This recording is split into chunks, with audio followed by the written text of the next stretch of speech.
বাজারে আমরা অনেক সমস্যা দেখছি। ওনাদের দোকানের কোনো ট্রেড লাইসেন্স নাই, 1 নাম্বার। 2 নাম্বার, ওনাদের মূল্য তালিকা ঠিক নাই। 3 নাম্বার, ওনারা যে পাইকারি বিক্রেতার কাছ থেকে কিনছেন তার কোনো স্লিপ নাই। 4 নাম্বার, ওজনে কারসাজি।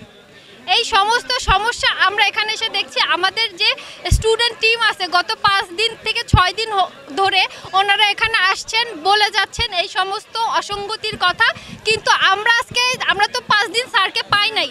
স্যার তো ব্যস্ত থাকে বিভিন্ন জায়গায়, কারণ ভোক্তা অধিকারের খুবই অফিসারের সংকট আছে। তো আমরা 5 দিন 6 দিন পর স্যারকে পেলাম, স্যারকে নিয়ে এখানে আসছি। তো আজকে আমরা এখানে মানে এই ভাইয়াকে, উনি বাজার কমিটিতে আছেন, এই ভাইয়ার সাথে কথা হলো, উনি দায়িত্ব নিলেন যে উনি এই অসঙ্গতিগুলো দেখবেন। আর আমরাও দেখে যাচ্ছি এবং আমরা যদি সম্ভব হয় খুবই সামান্য কিছু জরিমানা ধরেছি। পাঙ্গাস মাছ, পরে যারা যে কুকুর পালে, বিড়াল পালে, তাদের জন্য নাকি কিনবে।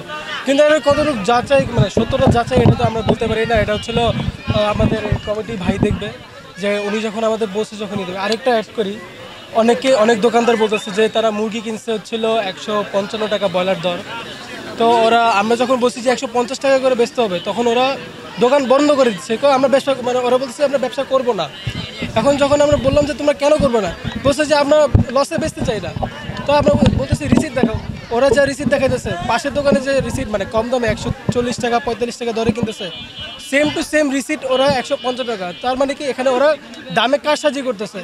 ওখানে তারা আড়ত থেকে কিনে আনতেছে, বেশি করে দাম লিখে আনতেছে, আর এখানে হচ্ছিল করতেছে। যখন বলছি যে কেন, ওরা বলছে যে কোনো ব্যবসা করতে চাই না।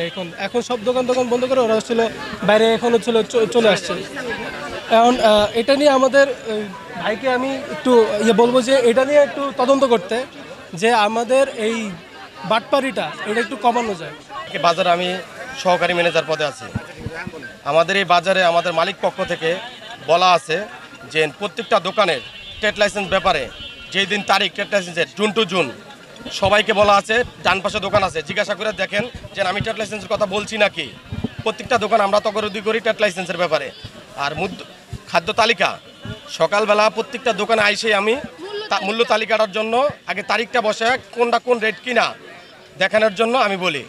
আবার একটা জিনিস হলো যেমন আলু, পেঁয়াজ এগুলো আসে গাড়ি থেকে, আমি আমার আরকদারকে বলছি যে আগে কাগজ দেখবেন, মেমো যদি না থাকে তাহলে কোনো মাল নামানোর দরকার নাই। আগে হলে ওই মেমোতে লেখা আছে যে মালটা কয় টাকা কিনা। এখন দেখে স্যার আইসে, স্যার যদি মেমোটা দেখে 100 টাকা কিনা, তাহলে তুমি 101 টাকা 2 টাকা বেচা অসুবিধা নাই। কারণ তোমার যদি মেমোই না থাকে তাহলে তো তুমি এটা 100 টাকা বেচলে এটা বেআইনি, এটা তো ঠিক না। আর মুরগির ব্যাপারে আমি প্রত্যেকটা দোকানদারকে আমার বলা আছে, আপনি জিজ্ঞাসা করে দেখতে পারেন যে যদি তোমার না থাকে, মেমো না থাকে, তাহলে তুমি মুরগি ওই লোক থেকে মুরগি কিনবা না। আগে মেমো দিতে হইব কাপ্তান থেকে, ওনারা রেট পরে দেয় কাপ্তানের। আর ওই জায়গাটাও স্যার আপনার কাছে আমার এটা একটা অনুরোধ, ওই জায়গায় আপনারা যাবেন। কেন ওনারা মেমো দেয় না কাপ্তান থেকে, যেখান থেকে মুরগিটা আসে ওনারা মেমোটা দেয় না। মেমোটা পাড়ায় 12টা 1টার দিকে।